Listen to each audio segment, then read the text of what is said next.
This evening, we start off in Jamaica.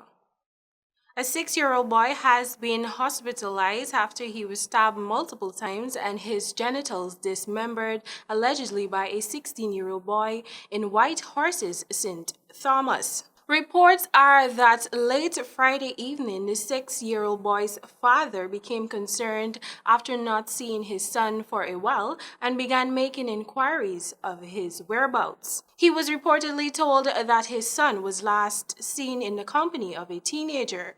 The father then went to the teen's home in search of his son and stumbled upon the unconscious 6-year-old lying in the bushes, with cuts, bruises, and stab wounds. His genitals had also been dismembered.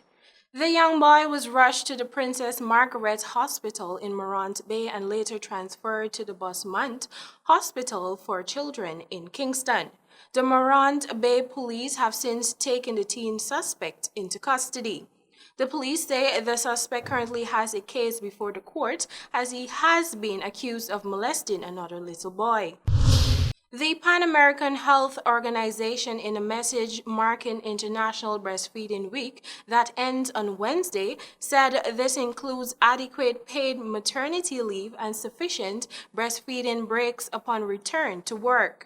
International Breastfeeding Week is being observed under the theme Protect Breastfeeding in the Workplace, and PAHO said this is intended to raise awareness of the need to support parents and create an enabling environment where mothers can breastfeed optimally.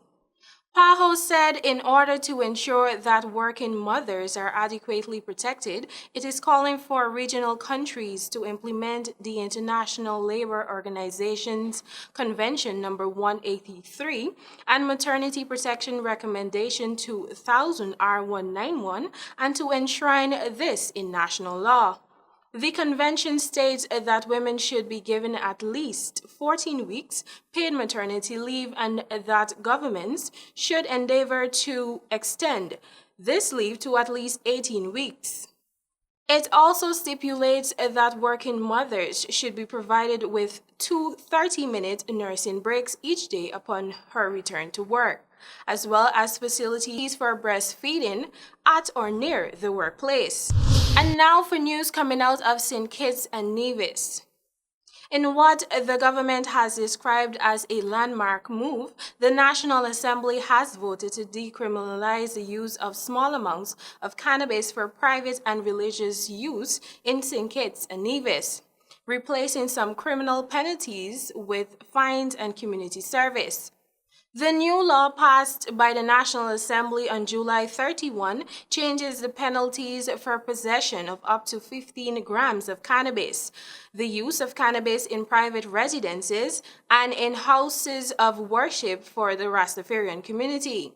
It also allows for persons to apply to the Drugs Council for permission to cultivate cannabis for these uses. The new law comes just ahead of a deadline instituted by High Court Judge Eddie Ventos, who struck down portions of the Drugs Act in early May, declaring in a case brought by Ras Sankofa Maccabi that blanket prohibition of cannabis was unconstitutional as it violated freedom of religion and conscience as well as the right to privacy.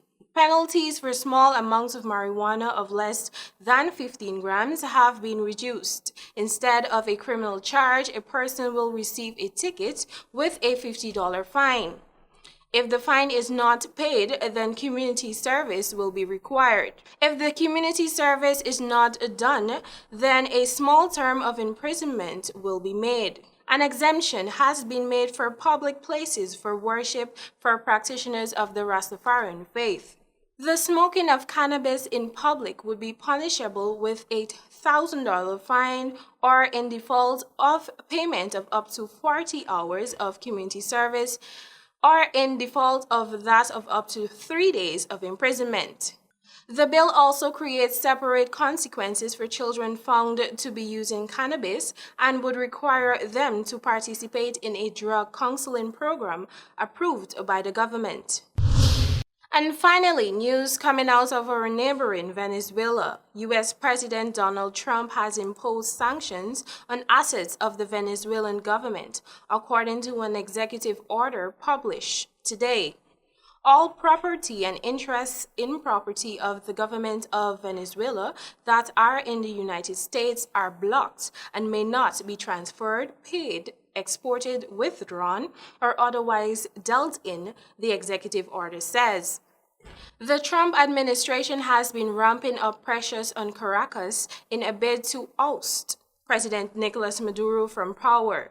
The United States and most Latin American countries and Western democracies have called for Maduro to step down and have recognized Venezuelan opposition leader Juan Guaido as the country's president. But China and Russia have since continued to back Maduro, prompting U.S. National Security Advisor John Bolton to warn the two countries on Monday against doubling down in their support for him. And that has brought us to the end of tonight's regional news. Thank you for watching.